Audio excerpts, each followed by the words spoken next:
Party Kaleshwaram సంబంధించి విమర్శ చేసినాడు, రాజకీయ విమర్శ అన్నారు.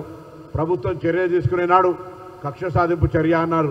ఈరోజు వారి కుటుంబ సభ్యులే అవినీతి జరిగింది అని అందుకే శాఖను కూడా మార్చినాము, వాళ్ళ ఇళ్లలో బంగారం ఉంటే తెలంగాణ అంతా బంగారం అయిందని చెప్పుకోవడం పొరపాటు అన్నట్లయితే చెప్పినారో ఇటువంటి అన్ని అంశాలను మనం ప్రజల దగ్గర తీసుకుపోయేటువంటి అంశం చేపట్టడం కానీ, అదేవిధంగా మరి 42% ఏ విధంగా సాధించుకునేటువంటి అంశంతో పాటుగా ఈ అన్ని అంశాలను అన్నిటికంటే ఎక్కువ ప్రదేశ్ కాంగ్రెస్ పరంగా జరిగే కార్యక్రమాలు, రాష్ట్ర వ్యాప్తంగా ప్రభుత్వం చేస్తున్న కార్యక్రమాల్ని ప్రచారపరంగా హైదరాబాద్ కేంద్రం నుంచి ఒక పోలింగ్ స్టేషన్ దాకా ఒక నెట్వర్క్, ఒక ఛానల్ సిస్టమ్ ఏర్పాటు చేసుకోవాలి. దానికి సంబంధించి కార్యక్రమాల ప్రచారము, కార్యక్రమాల సమాచారాన్ని క్షేత్రస్థాయి దాకా ప్రజల దగ్గర దాకా తీసుకుపోవాలనేటువంటి ఒక ప్రధానమైన నిర్ణయం కూడా ఈ సందర్భంగా తీసుకోవడం జరిగింది.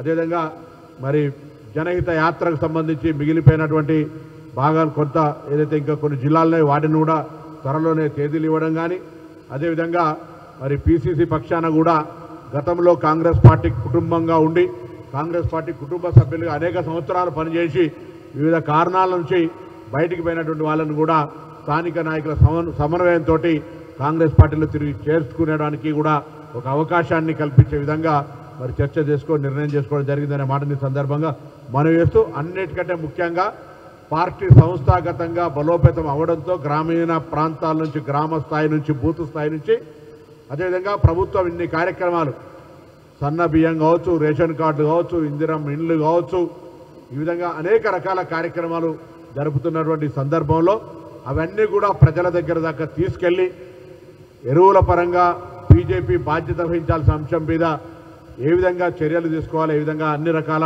రైతులకు అండగా ఉండాలనేటువంటి అనేక అంశాలు కూడా ఈ సందర్భంగా చర్చ చేయడం జరిగింది. అదే స్థానిక సంస్థల ఎన్నికలకు సంబంధించి ప్రభుత్వం అన్ని ఏర్పాట్లను చేసుకొని కోర్టు ఆదేశాలు ఒకవైపు, అదేవిధంగా 42% రిజర్వేషన్లకు సంబంధించినటువంటి ఎప్పుడైతే టీఆర్ఎస్ పార్టీ గతంలో 2018లో ఒక 50% అనే గుదిబండను తగిలించిందో దాన్ని ఆర్డినెన్స్ ద్వారా తొలగించినప్పటికీ అది కూడా పెండింగ్లో ఉన్నటువంటి సందర్భంలో శాసనసభను ప్రత్యేకంగా నిర్వహించి దాన్ని కూడా చట్టం చేసుకొని గవర్నర్ గారి దగ్గరికి పంపడము, గవర్నర్ గారికి అఖిల పక్షాన్ని కూడా కలిసి ఇది చట్టంలో ఉన్నటువంటి ఎస్సీ రిజర్వేషన్కు సంబంధించి రాజ్యాంగం ఉన్నటువంటి వాటికి డిస్టర్బెన్స్ ఉండదు, ఎస్టీ రిజర్వేషన్లకు డిస్టర్బెన్స్ ఉండదు, 10% ఈడబ్ల్యూఎస్ రిజర్వేషన్లకు డిస్టర్బెన్స్ ఉండదు, కేంద్ర రిజర్వేషన్లకు కూడా సంబంధం లేదు, ఇది ఓన్లీ రాష్ట్రానికి సంబంధించినటువంటి అంశం మేరకే పరిమితమైంటుంది కాబట్టి దానికి ఎటువంటి చట్టపరమైన ఇబ్బందులు లేవు.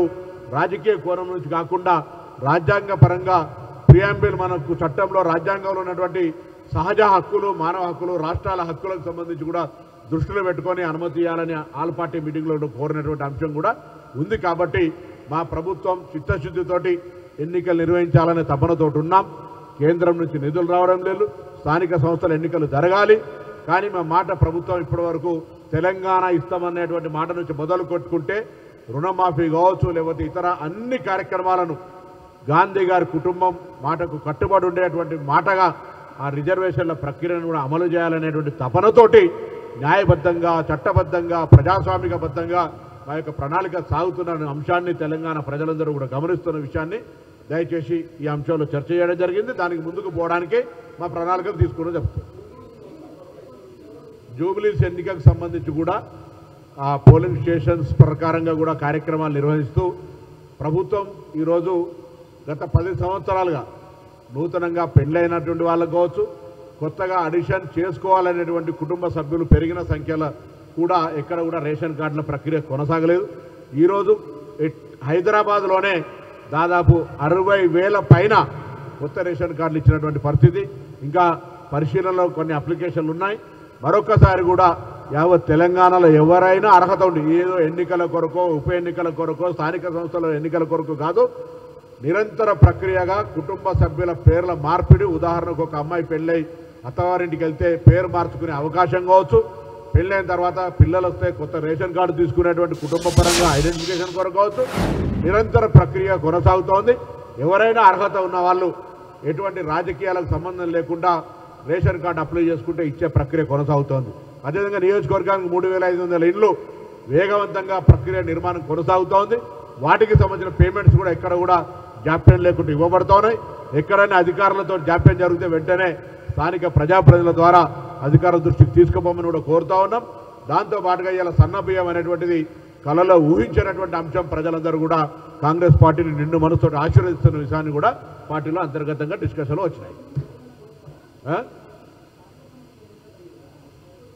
సందర్భాన్ని బట్టి ప్రభుత్వం సముచితమైన నిర్ణయం తీసుకొని ముందుకు పోతుంది. సందర్భాన్ని బట్టి ప్రభుత్వం అవసరమైన సముచిత నిర్ణయాన్ని తీసుకుంటుంది. వారే చెప్పినారు ఫర్టిలైజర్ ఇస్తే బీజేపీకి వేస్తాం, ఫర్టిలైజర్ ఇవ్వకపోతే సుదర్శన్ రెడ్డికి వేస్తామని. ఫర్టిలైజర్ చేయలే, సుదర్శన్ రెడ్డికి ఏమని కోరినా.